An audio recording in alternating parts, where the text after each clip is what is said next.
Coming up next, I'll walk you through the pros and cons of in-person and remote work. And then there's some whiplash going on with the vaccine mandate and employers. And of course, we're going to take your calls, and it starts right now.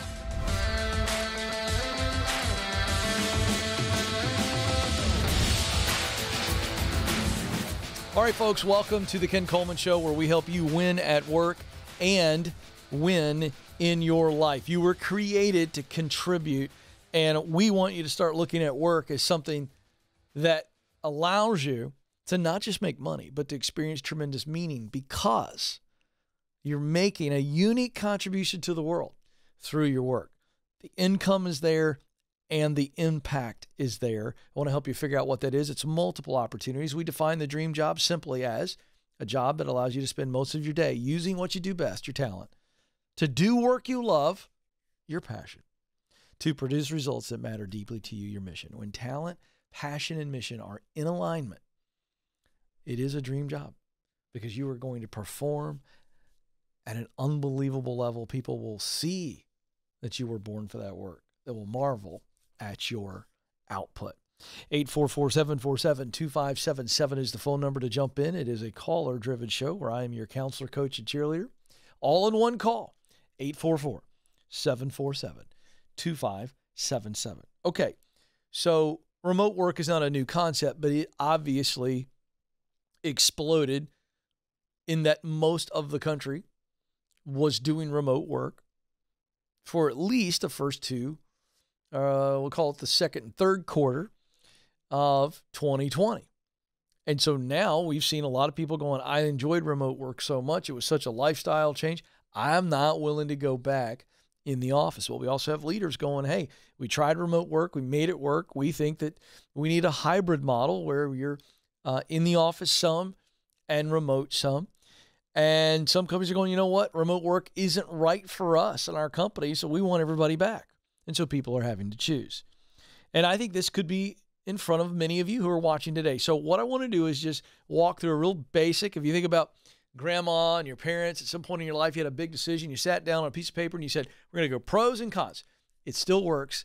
It's a wonderfully clarifying process. So I'm going to help you and walk you through that. But let's just look at some data quickly. This is from findstack.com, new data from 2021. 16% of companies in the world are 100% remote. That's a staggering number. 16% of all companies around the globe are 100% remote. 66% of companies allow remote or hybrid work. 85% of managers believe that having teams with remote workers will become the new norm. All right, so let's start with in-person work in the office. Let's go through some pros and cons, if you will, and we're going to have some fun with this. We're going to go with the good, the bad, the ugly, all right? So here's the good about in-person work. You're working closely with other individuals and your team. There's a real connection there. And as a result of that connection, there's better communication and better collaboration. Now, I'm not in any way saying that you cannot communicate well in a remote job. I'm not saying that you can't collaborate, but I am saying I believe that it's better and exponentially better in person. Communication in person, when I can see them, I can see the whole room, I can read everybody, I can feel the energy. And so communication and collaboration to me are undoubtedly better in person. All right, let's go to the bad of in person. There is obviously horrible leaders out there. There are toxic work environments. If you're dealing with difficult people and you have to interact with them on a daily basis, that leads to a lot of stress. And then let's talk about the commute. Whoa. For some people, your daily commute could cost you as much as $7,000 a year. So that's the bad. All right, now here's the ugly of in-person work. You got to deal with annoying people. How about Larry the loser? The guy just is a tornado of negativity. He's a gossip. He's always talking about what's going wrong with him in the world. You say, how you doing, Larry, in the hallway, and you just mean, hey, what's up? He tells you, well, I've got gout on 2 toes now. Hey, too much information, Larry. Hey, in person dealing with the Larrys of the world, the losers, it's not fun. All right, let's talk about remote work. What's the good? Flexible schedule. Less employee interruptions. You're locked in, you're focused, deep work, no one's bothering you. That's a good thing. And no commute. Wow. I mean, that's a big deal. It's a huge deal. So that's something to think about. I get that. So there, something to think about there. The bad. Well, the work and home life barrier is completely shattered. You're not getting to take part of the good in a healthy culture. And then distractions galore. How many videos did we see surface that went viral of somebody doing a Zoom call and the kid walks in slinging a dirty diaper over their head like it's a lasso, or, cooing and bringing in toys and bothering the parent, One that was really amazing is the guy that in the Zoom, he had his camera tilted a little too much and he had a work shirt on, but he was sitting in his boxer briefs. Nobody wants to see that part of your thigh, guys. Nobody. I got news for you. Nobody wants to see that. So there is that, right? So that's the bad. How about the ugly? Remote workers are less likely to get promoted.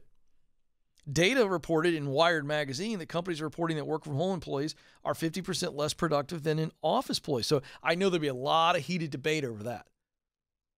But this data out here says, and this is from Yahoo, I tend to believe this, because think about how many more distractions you have. You're sitting at your desk at home and you realize that your energy is low.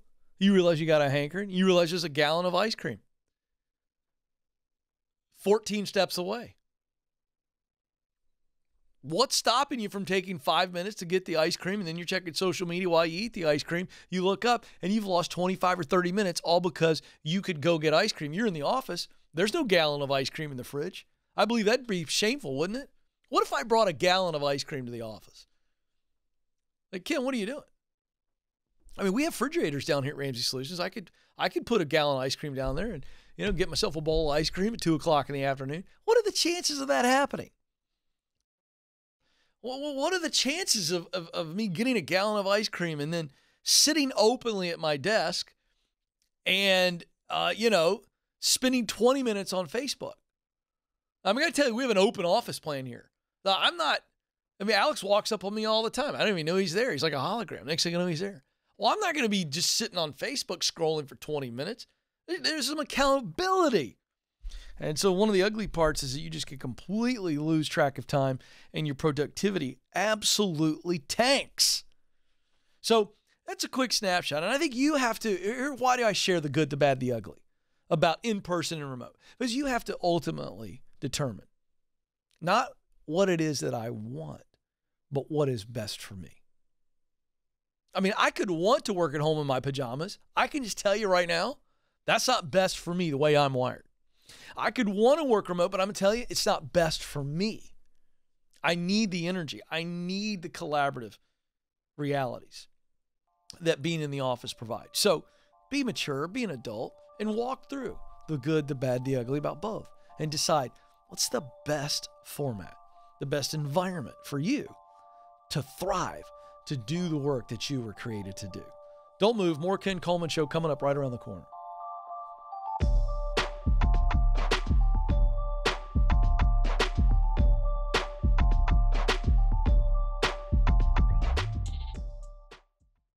You were created to fill a unique role in and through your work. Now, some of you may be going, I have no idea what that is. Some of you may be saying, I know what I want to do, but I don't know how to get there. I felt all of those emotions. I've been where you are, and I can tell you, there's hope. That's why I wrote the book, From Paycheck to Purpose. You can make the income you want and the impact that you desire, and I know that you have what it takes.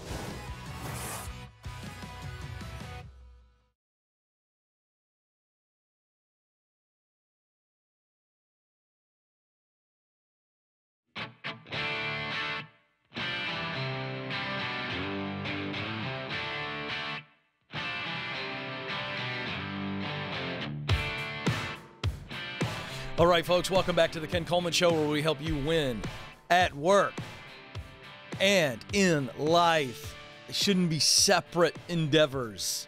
You were created to contribute through your work. There is meaning along with money. We want to help you get a whole bunch of both. 844-747-2577 is the phone number. 844-747-2577. We're teaching, we're coaching, we're counseling, providing you resources like the best-selling book From Paycheck to Purpose, which unpacks the 7 stages that will allow you to discover and do the work that you were created to do, and along the way, make the money and experience the meaning that you desire, income and impact. We have the Get Clear Career Assessment. That'll really help you in that first stage of the 7 stages. Get clear. What are the opportunities out there for me? What does a dream job look like for me? What is my professional purpose? You get a purpose statement, which allows you to then have a compass and a filter all in one statement. Those resources can be bundled together at kencoleman.com. So we can help. Let's get to the phones. Abby joins us in Altura, Minnesota. Abby, you're on the Ken Coleman Show. Hi, thanks for taking my call. You bet. What's up? I have a 16-year-old son just kind of struggling to choose a career path. He's a junior in high school right now. Very smart, but hates school. Can't really stand the thought of 4 more years. So I think with him, it's the fear of the wrong decision. It's the fear of wasting time and money. So we kind of are directing him maybe more towards trades. We just need help. We need more information. We've done every career quiz, website we can think of. So that's where we are. Okay, great.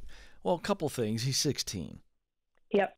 So there are very few 16-year-olds in our current culture because we don't have a culture that thinks about the uniqueness of teenagers. We don't teach them to think this way. There's no support for it. There's all this cultural pressure. So I applaud you for calling, number one. But number two, it is the rare 16-year-old that can identify a career path in our current culture. So I think you're doing the right things. The fact that you're kicking the tires of trying to figure it out. Fascinating to know about the career quizzes that you've taken. Give me a couple. Oh, off the top of my head, I can't remember, just Googling. Any ideas? What should I do? Any ideas that came out of it that he was at least like, maybe, kind of? There's some maybes. He scores really high in science and English. Math, not so much. And I think that's kind of a big part of what holds him back from, something like, say, an engineering or something like that. He loves cars. He loves things like that. Maybe mechanic, something like that. But it's like, is the money going to be there? Okay. Well, we're thinking too hard now. Okay. Is he doing that or are you all doing that? Who's driving I think, is the money there? Yeah, he's doing that. Yeah. I mean, he definitely wants to support himself someday, support his family. Great. Love this. Yeah. All right. This is interesting. Good in science, not in math. Yeah. So as his mama, you know him better than anybody. Yep. What's the delineation there? Where in science is he gifted? Tell me what those specific skill sets in science, that he has that are manifesting in science and English. Give me both. I don't know. It's just his always score, the Minnesota testing, all those kinds of things. Those are just always the high scores, whether it's biology or, chemistry, stuff like that. Those are just usually the higher ones. He's got very, good reading comprehension, all those kinds of things. Okay. You're giving me the answer. So you do know. Don't say you don't know, Mama Bear. I can't help you if you don't tell me about your boy. And so what you're telling me is he's verbally gifted. He's got tremendous comprehension. Oh yeah. He reads something and he's a bit of he's a bit of a bibliography, right? It's like Okay. And the science piece, the biology and the chemistry. Now tell me if I'm wrong. I'm trying to get you to help me, okay? But what I'm hearing is he's fascinated by how things are put together and how things can be combined. Yes, exactly. So he's not very good in math because his brain isn't one of a kind of a logical problem solving. He's more intrigued by, in chemistry, I can do this and this and this with this combination. And then biology is all about how a human or animal body is put together.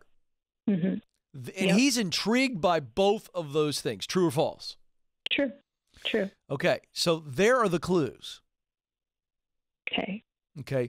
So we know what he's good at. you and your hubs could sit down and make a list of the things that he's really good at. True and false. Yeah, true or false? True. Yeah, okay. Yep, true. So I want you to make the list. Okay. And I want you to have him do the same. But I don't want you to show him your list. Okay. Say, hey, I want you to make a list of what you think you do best. And not things that he's average at. Above average or great. Okay. And here's what we want to do. You all make the same list. And then I want you to sit together. Maybe have him have a coach or maybe his biology teacher, chemistry, do the same thing. Here's what I want to do. I want this young man to see all of the patterns, all of the consistencies on his talents. Okay? That's going to give him a lot of clarity and confidence. It's going to verify some things for him. And I think it's going to give him a lot of confidence. All right. Now, what we really have to start to lock in on as a 16-year-old is the type of work that he might really enjoy. Okay. So if he thinks that so if you told him today that he could make 6 figures, over $100,000 being a mechanic, how do you think he'd react to that? I think he'd sign up for it on the spot. That's what I think too. So this is where mom and dad have to come in and go, hey, we're going to make a couple connections for you and help you out. We're going to do some research with you. Turns out that you can make really good money as a mechanic. But I think he sees the guy that comes out and gets the car when you drop your car off, and he goes, that's not the life for me. Exactly. Yeah, well, he has no idea what that guy makes, number one. Right. Number two, you have to show him a ladder within the mechanical world. So he may not have to get his engineering degree, but if he starts working on cars and he gets really good at it, and he takes some classes and some things like that, and he gets really, really good, and he goes and works for a couple master mechanics, he works his way up. He eventually owns his own shop, and not only is he a millionaire, he's paying other people 6 figures. I think what we've got to do for a 16-year-old is get him out there in the world. America was built on the apprenticeship. Yeah. And I think you guys need to give him the freedom to try some things. He's got the summer between his junior and senior year. I would do my best to maybe have him try a couple things for the first month. Maybe he works a couple weeks, and you guys help him here. And a mechanic goes, I understand. I may not be hiring him for the summer. He may decide to do so, but this kid wants to try this out. Kind of a 2-week apprenticeship. Have him maybe work with a master carpenter, somebody who's building stuff.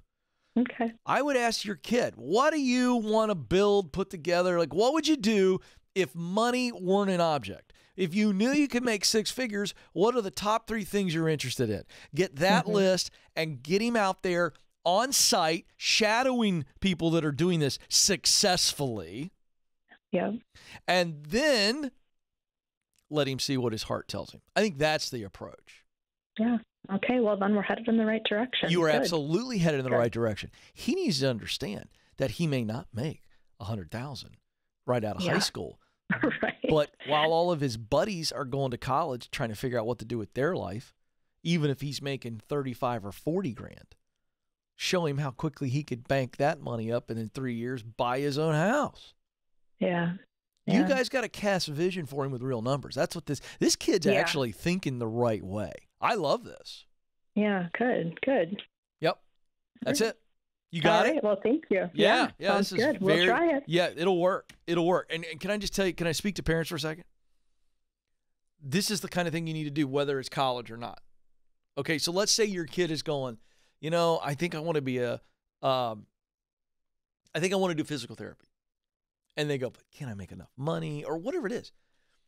You have to cast vision for them and show them 5 years, 10 years, 20 years down the road. And then they can see it and they go, oh, I like doing it. Can I be successful? What's it going to take? And I cannot express to you the value of apprenticeship and trying stuff. Don't move. More Ken Coleman Show coming right up.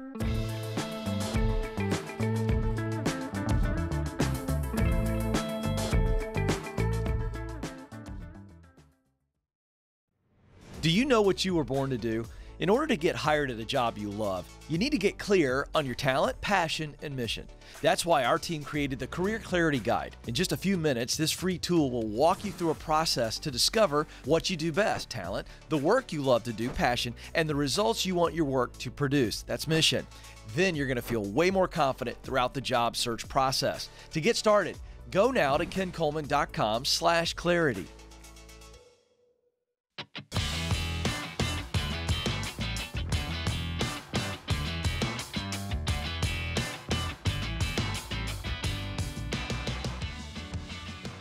All right, folks, welcome back to the Ken Coleman Show, helping you win at work and at life. So excited that you're with us. The phone number, if you want to jump in, is 844-747-2577. You need to be following me on social media. If you are on Instagram, we got a great and vibrant community over there at Ken Coleman. If you're on Facebook, just search for the Ken Coleman Show. Got a great, great community over there as well. Of course, we're on LinkedIn and Twitter. Ken Coleman is what you search for, and you can get us there. We'd love to have you join us. KenColeman.com is the website for a ton of free resources, and we have some great paid resources like my best-selling book, From Paycheck to Purpose, and you can bundle that with the Get Clear Career Assessment if you or a family member or a friend aren't quite sure what it is that you really want to do in your professional life. This assessment will help you identify multiple mountaintops. And then the book is the guide up the mountain. You can bundle those together, get them separate, kencoleman.com. Hey, great news coming at you. So I told you we're going to be bringing more of my friends and guests to you this year. And for you NPR and podcast junkies, if you know who Guy Raz is, he's a legendary interviewer. He's got a wildly popular podcast called How I Built This, where he sits with titans of industry and titans from all walks of life, and gets the backstory on how they built what they do. And he had me on his popular podcast, View from the Top, which is behind a paywall. And I'm going to flip the tables on him and interview him. It's going to be great. Coming up on Wednesday, it's 2 days from now. If you are looking for appointment television, Guy Raz joins us Wednesday on the show. So we're excited about that. All right, so the world at work has changed dramatically. And one of the changes that has been talked about, we're saying it's coming down the pike. It's going to make massive changes for you. We've heard this from you folks, is the mandatory vaccine. And yet, all of a sudden, the brakes are being applied. Let's get to it in the news.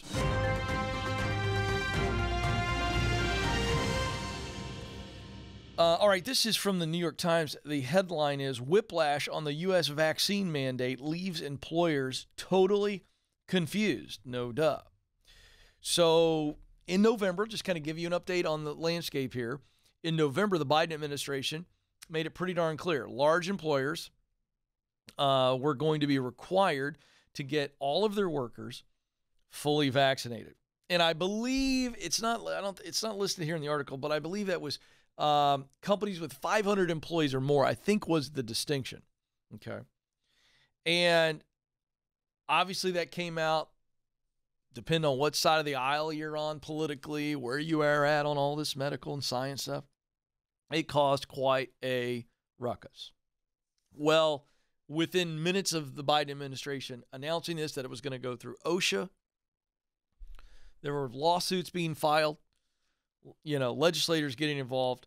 And so if you've been paying attention to the news, arguments have already taken place. As we talk today, arguments have already gone before the Supreme Court as to the constitutionality of this being administered and regulated through OSHA. And so this is a really kind of a platonic, no, I said it right the first time, plutonic football. I mean, it's just nuclear.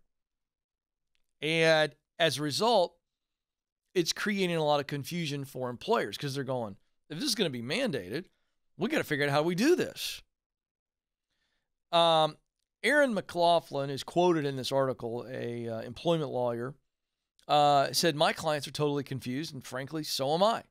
My sense is that there are a lot of employers scrambling to try and put the mandate programs in place, but now, if the Supreme Court rules on this thing, and they're going to, this thing could look so many different ways. How will the Biden administration pivot if the Supreme Court says, hey, this is not constitutional? And And there's testing shortages on top of that. By the way, my wife surprised me over the holiday. She said, hey, we're going to go see Dave Barnes at the Skirmerhorn down in Nashville. By the way, we went. It was fantastic. But Nashville, like a lot of American cities, in their venues have said you got to have a vaccine or a negative COVID test. And so I had to scramble. I had to scramble to go get a test. You know how hard that was? I mean, I'm not kidding you. I thought I was on a scavenger hunt in my high school youth group. It was unbelievable. So here's my point. I'm just commenting on that testing shortages. This is real. So companies are going, okay, how do we do this? Because if there's not a vaccine, then we got to do the testing and all the kind of things. It's crazy. So, and on top of this, the federal government putting out a mandate. States and cities have their own vaccine rules, some more stringent than the federal government's. And then are they going to mandate booster shots? So here's my point in bringing this up. If you're a small business owner, or you are an employee and you are being forced. By the way, I got a phone call this week from a friend of mine, lost his job because he did not feel comfortable getting the vaccine. Here's the deal. And everybody chill out right now. You people don't listen. You people that are pro-vaccine, you take shots at me on Instagram. First of all, I don't really give a crap. But secondly, all I'm doing is reporting the news. This is the news. This is not my opinion. There are people on both sides of the aisle. They're just not going to get it. And I'm telling you, people are losing their jobs over this. Now, spare me the self-righteous opinion on, oh, he should have lost his job. No, hey, would you shut up? That's my friend. My friend lost his freaking job because he's an American and he can decide what he wants to put in his body. So if you don't like that, guess what? You're an American. I love that you don't like it. And I love that you have an opinion. Spare me the hate mail because I don't see it. I'll say it. I've said it before. I'll say it again. I tell Joe and Alex and Amanda, don't even show me the hate. It immediately goes into the digital trash can. That's where it goes. So for those of you who think that you're going to fire some shot at me and show me something, hey, right here. That's where it goes. In the digital trash can. How about that? I'm not interested in fighting over it. I'll tell you what I am interested in is telling you how this stuff affects you. And so you can't talk about this, by the way, without not talking about the financial component. Okay, so what happens if the Supreme Court holds this thing up and this goes into full effect? I want to talk about that because it's possible. What do? Ken, I don't have an emergency fund that's going to take care of 3 months or 6 months. What do? Well, I'm going to tell you what you need to do. You start planning for the worst now. One of the major factors of the Great Resignation, where we've seen almost 20 million people leave their jobs from August to November. We haven't even seen December numbers. I fully suspect that when the December job numbers come out, we're going to see another 4 million people leave, which means we're going to be at 24 million people leaving their jobs. But we've got 10.3 million jobs available, 8.9 people unemployed. Where's the gap? Here's what we're seeing.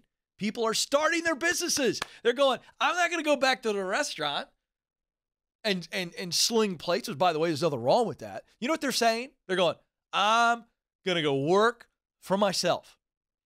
And so, listen, there's never been a better time. If you feel that that's coming and you don't have the emergency fund, you better ride this wave. Go work for somebody who's not going to make you do it. There's one option. Here's another option. Start the side hustle today. Get 2 side hustles. 3 or 4 part-time jobs. I'm going to do whatever I've got to do to not just survive, but to thrive. And this is where we stand. People right now in America being forced to choose. And I know it's a sensitive issue. And again, I respect you if you think that you need to get it, great. I respect you if you think you don't need to get it, great. I don't care. It's none of my freaking business is my position. By the way, when I say that, it drives people nuts. People go, As a person of authority, you should be telling people what they should do medically. I'm not a doctor, but I am the host of the Ken Coleman Show.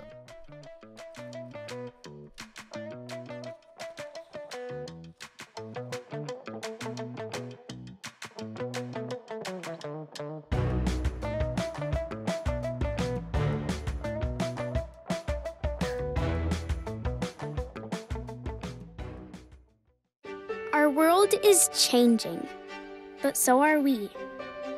Now, we see a smile through someone's eyes. We conquer our struggles and cherish each moment because we're shielded through faith and assured by hope. And greatest of all, we love. The world is different, but so are we.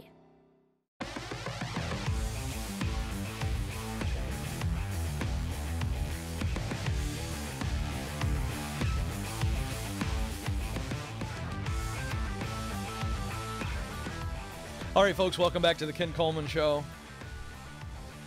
Can't tell how much I enjoyed holding up that trash can on the air live. That was fun. Always say it's the little things for broadcasters, just little things we like to do different every once in a while. Hey, we're here to help you win in your work and in your life. Let's get back to the phones. 844-747-2577. It is your show. I am here for you, your counselor, coach, and cheerleader. I should throw bartender in there, but there's no exchange of beverages going on. But essentially, I'm the bartender with a little bit of experience. You know what I need? I need a towel. When we go to calls, I need the classic bartender towel over the shoulder and a glass and maybe a mixer. You know what I mean? That would be kind of fun. I jest. Andrew joins us in Manchester, New Hampshire. Andrew, you're on the Ken Coleman Show. Hi, Ken. How are you? I'm living the dream, Andrew. What's going on? So my current job, I've had a couple contract disputes, and I was just wanting to get your opinion on it. Yeah, go for it. What can I jump in on? So when I signed this offer with my current company, they said on the offer letter I'd accrue 1 vacation day per month. And recently I found out in the handbook they have a caveat that you can only accrue up to 80 hours per year.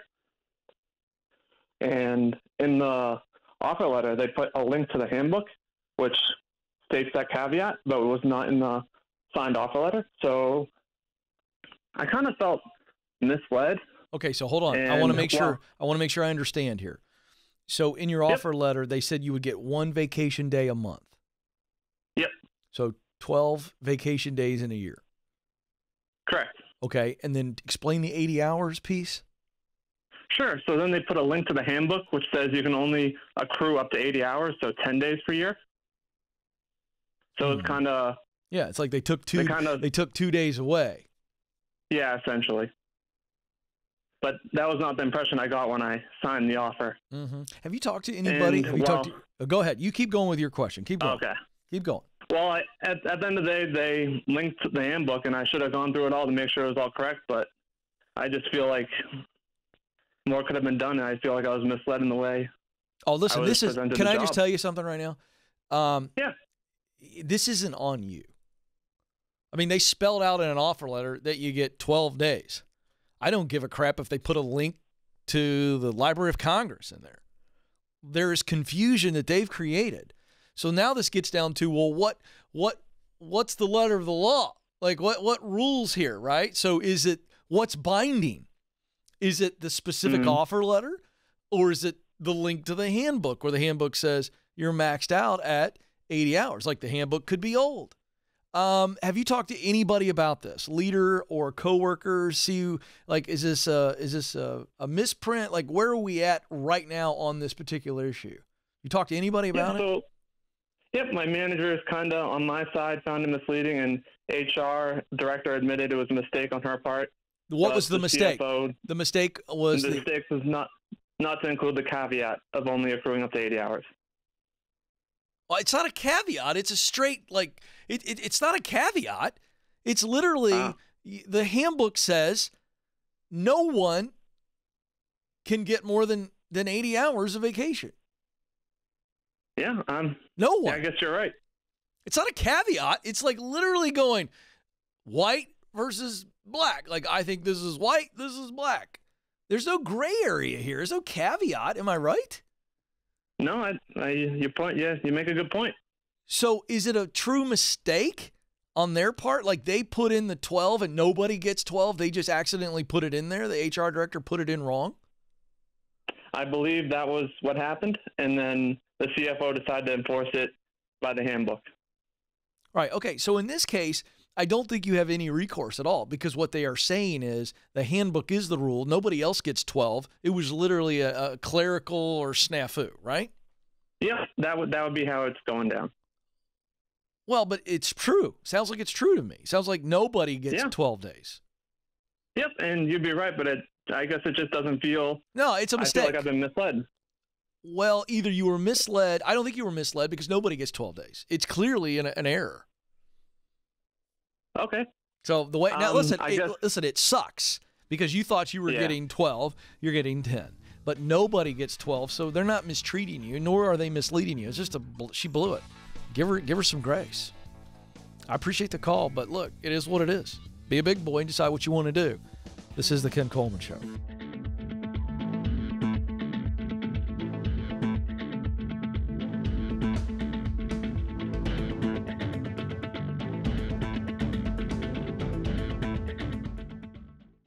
According to Glassdoor, the average job offer attracts over 250 applicants. So if you've made it to the interview, you've already made a great impression. So now is your time to showcase how you are the best choice for this role. That's why we created How to Win the Interview. This free guide will walk you through the 5 strategies to help you stand out amongst the competition. With just a little intentionality, you can prepare yourself to win the interview. To get it, go to kencoleman.com/interview.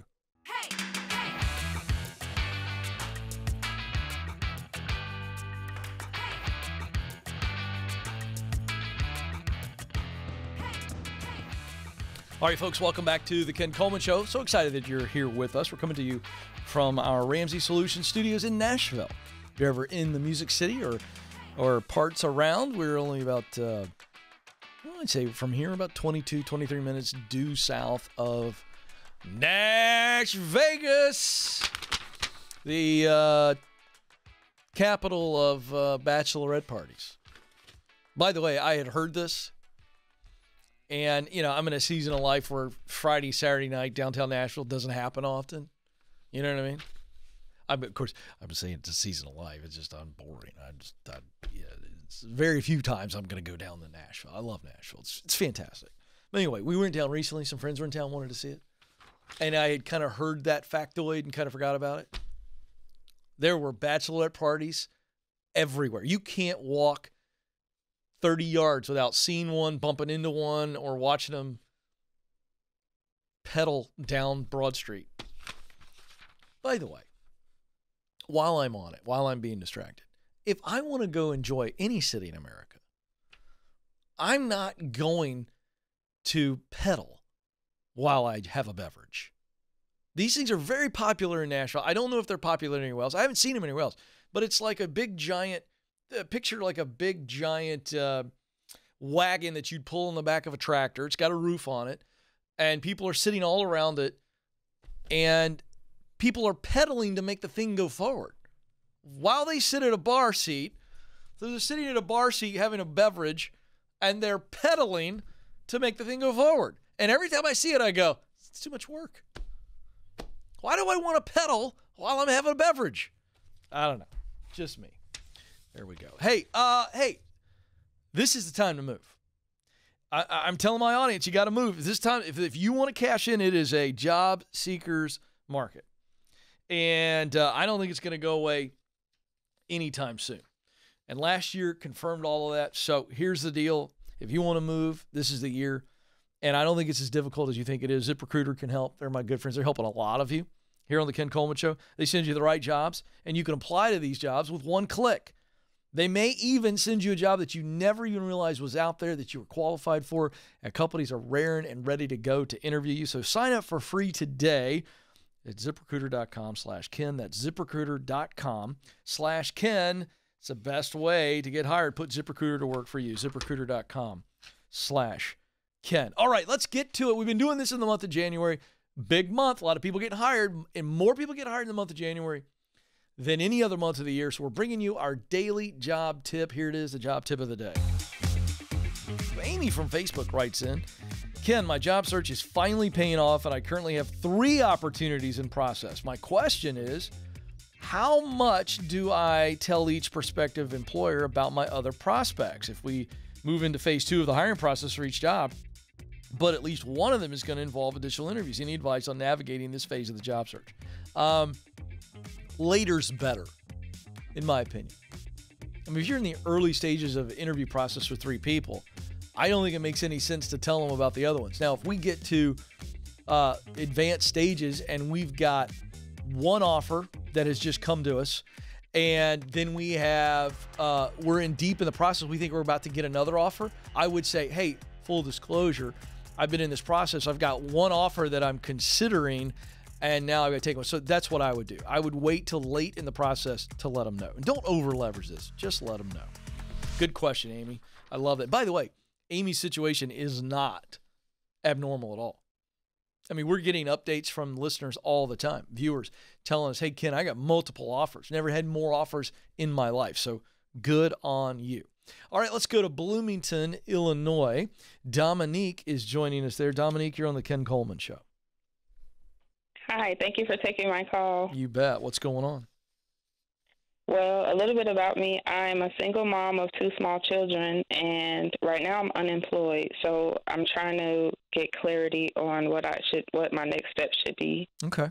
All right. How can I help? You have some ideas, things you've been thinking about, and you're just not quite sure how to get there? I mean, what's the struggle? What's the biggest challenge for you? Well, I took your assessment. Oh, good. And I guess I was just looking for information about what I should pursue, if I should pursue my purpose or if I should pursue a regular job. Well, it might be both. Okay. And many times it's both, because we may need a day job just to take care of you and those babies and give us some stability if we know what we want to do and we know we're going to have to get qualified, and that's going to cost time and money. Correct? Correct. So it's rare that anybody takes my assessment or, quite frankly, gets clear on the show or without me or not and goes, oh, I can step right into the dream job. The dream job is something that usually takes time. Nobody just steps into this. It's not like, oh, there it is, and I'm going to step into it. It doesn't happen that way. So in your situation, you're going to have a day job anyway, because it's going to be hard for you, mama, to focus on the dream if you're just trying to survive and take care of those sweet, precious babies, right? Yes, that's correct. All right. So what did your so when you got your purpose statement, you took the Get Clear Career Assessment, and it spits out your top 3 talents, your top 3 passions, work you love, and it tells you what your primary missional driver is, what's your motivator at work, and it puts it in a purpose statement. When you read it the first time, how did it feel? Did it feel like it got you pretty good? Yes, I agree with it very much. Okay, so we've had people call the show who've taken the assessment like you, and they go, Ken, I need some specific ideas, which begs the question, why didn't I put that in the assessment? Because it's impossible. Right? Like I can't tell you the perfect job. I can describe what talents you'll be using. There's no perfect job. I can't tell you exactly what the dream job is. Now, we give you professional possibilities. We try to give you some prompts. When you got that report, was there anything in there that intrigued you or felt like, there's some interest here, above average interest? Anything? Well, I like that it says that I enjoy service. My mission is service. Yes, but when you got your professional possibilities, you remember that part of the assessment? Where we make some suggested jobs? Was there anything that stood out to you? The health and fitness part. Why health and fitness? Why are you interested in health and fitness? I guess because I've been on a health food journey where I've been learning more about foods and the different things that they do for your body. Interesting. And I just love to help people. Yeah. Which, by the way, better. That's why you got the primary missional driver of service. Of the 6 missional drivers, you scored highest on service. I'm curious to know what your top 3 passions were. We call passion work you love to do. There's 15 of them, universal, that you could kind of bucket all work into. What were your top 3 passions? It was advising, teaching, and caregiving. What? You got to be kidding me. Advising, teaching, and caregiving. And someone who's interested in health and fitness, what kind of jobs would somebody who's really in love with advising, teaching, and caregiving, motivated by serving others, kind of a job or 2 or 3 pops in your mind in the health and fitness area? I guess maybe a nutritionist. Yes, don't say that like you don't know. Does a nutritionist advise people? Yes, they do. Does a nutritionist teach people? Yes, they do. Does a nutritionist take care of people in those acts? Yes, they do. Mm-hmm. What's another one? Give me another health and fitness job. Real quick. Top of mind. Go. A personal trainer, I guess. Yes. Does a personal trainer advise people? Yes, they do. Does a personal trainer teach people? Yes, they do. Does a personal trainer give care to people? Yes, they do. Yeah, you called me and told me you needed help with ideas. No, you didn't. You just needed me to give you permission, which you don't need that either from me, to be you. So here's what I want you to do. I just gave you, all I did was ask you questions. You came up with the 2 good ideas. There's more. Here's what you do. Take the purpose statement, and I want you to look at all kinds of jobs in the health and fitness arena. And when you look at those job descriptions, I want you to also scan back down at your purpose statement. And your purpose statement needs to validate, clarify that those job descriptions match up with the purpose statement. And that's how you know that it's something that you would really enjoy. You got this, Dominique. This is the Ken Coleman Show. Thanks for listening to the Ken Coleman Show. For more, you can find the show on demand wherever you listen to podcasts and watch the show on YouTube. You can also find Ken across all social media by following @Ken Coleman.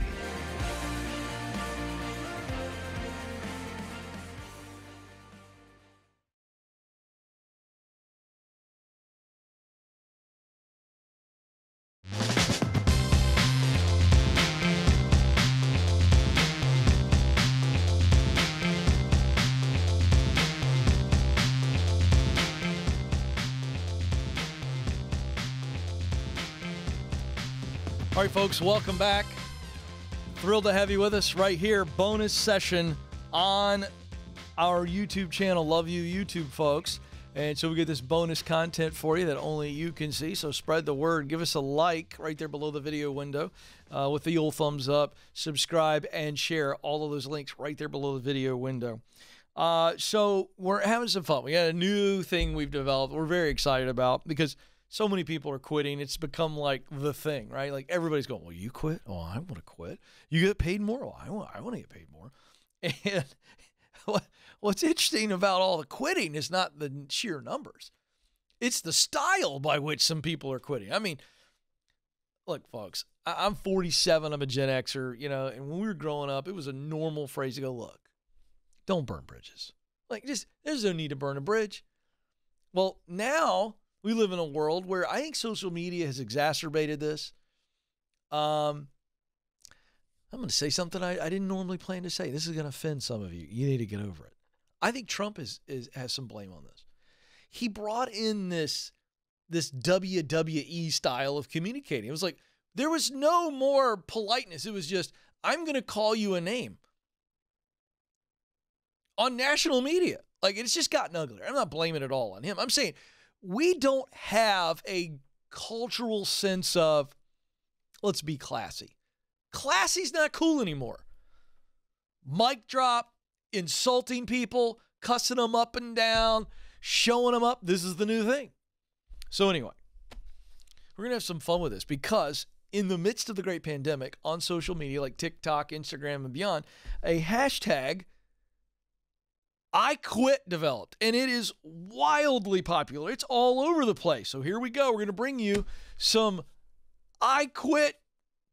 Here it is.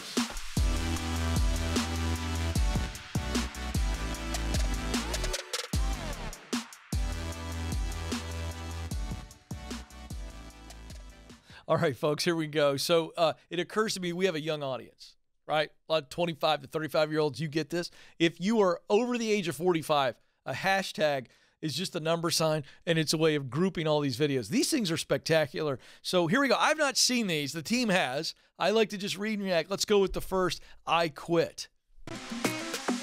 Oh, boy.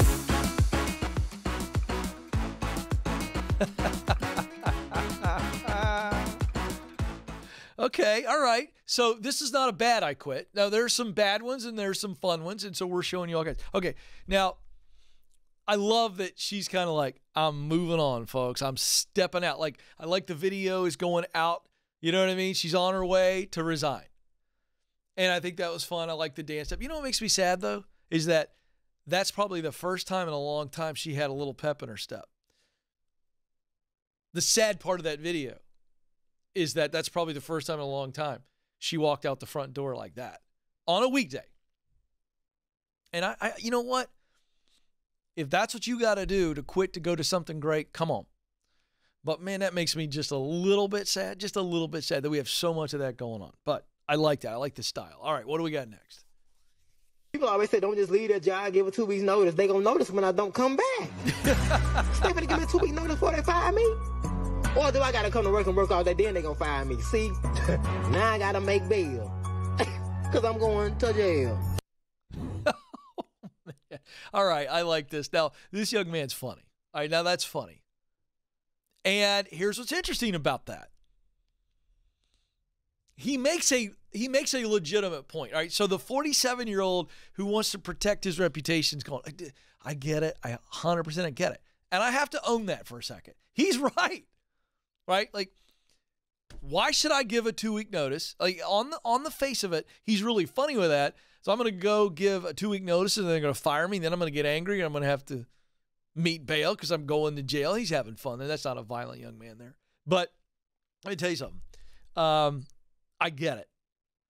Because I think some people go, no, wait a second. I got to give you a 2-week notice that I'm going to quit, but you wouldn't give me a 2-week notice if you fired me. And a lot of times that's the case. They'll let you go on the spot. And I get it. There's a lot of tension here. But I'm still going to say, while that's a funny video, it's always better to take the high road because you never know what somebody's saying about you might come back around, or if you handle yourself in a classy way, how that becomes something positive for you down the road. There's always a better way, and do it the classy way. But that's funny. I like that. That was a little bit of a poem. That was funny. I'll bet that got a lot of views. That was big on TikTok. Hashtag I quit. All right, here we go. Another one.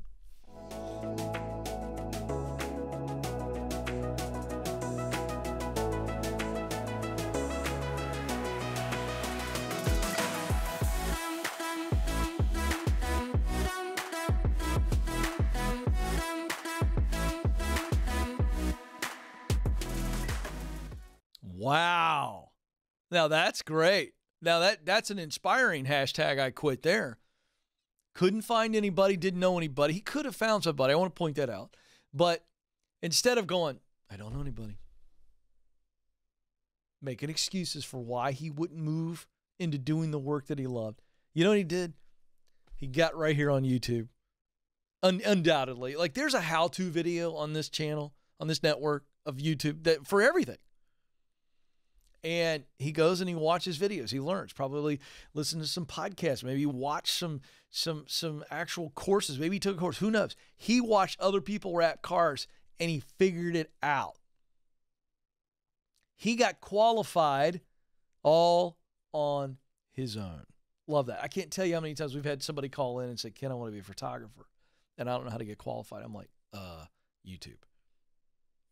There are YouTube videos on camera equipment, lighting equipment, effects, how to shoot it. I'm telling you, don't let a lack of relationship or a lack of knowledge hold you back. That's great. How many more we got? You got 2 more? Okay, great. Let's keep rolling. Hashtag You're thinking of quitting? I've made up my mind I'm leaving because the social aspects aren't as good as they used to be. No, I loathe and detest working here. I totally understand. You do? Yeah, it's just not a good time for us if you leave right now. because everyone's quitting at the moment. We have staffing challenges. You're not hiring replacements. I'm working flat out to keep up. And that is appreciated. Not appreciated with an increase in pay, I notice. Absolutely appreciate that perspective. And it's that sort of meaningless twaddle that makes me want to quit. Yeah, this one is that one's spot on. So notice the what's funny about that video is the pretty spot on mamby-pamby approach of leaders, right? Now, I will say that leaders are put in a tough position, right? So that looks like a relationship there between an employee and a manager, and the manager's going, I can't do anything about it. They're not giving me the opportunity to hire. We don't have the money to hire. We know you're working longer than ever. I can't give you a raise. You know, but it doesn't help. It doesn't help to just go, and I appreciate that. Like, that's straight out of The Office. Fantastic stuff. All right, one more. #I quit. Here we go. Most people don't know this about me, but I am a server in a restaurant, and today is officially my last day. It's really crazy how much my life has changed in the past year. I never thought that I would be in a position where I would call YouTube and TikTok a job. But that's the best thing about life. Just like Forrest Gump says, life is like a box of chocolates. You never know what you're gonna get. I would have never expected this in a million years, but it's time to move on to the next chapter of my life. Don't get me wrong, I'll miss serving coffee to the people of America, and I'll definitely miss the people I work with. I even picked up the check for my last table ever. Now it's time to see, how much money did I make in tips on my last day? So after counting the money, you'll see me smile because something unexpected happened. I ended up making $143, which actually means I love you. And I do. I love every single one of you that helped me get where I am today. Now it's time to clock out and say goodbye. It's been a good 3 years, but now it's time for a new chapter. Oh, now that's nice. That's nice. Very classy. Love that young man. Now, here's what's interesting. That right there, that #I quit video is a huge, huge validation of why we're seeing the employment gap. More jobs available than people who are unemployed. That young man right there, he left a server job, which, by the way, puts that restaurant. That's why they can't hire anybody. That young man's going, I've done it.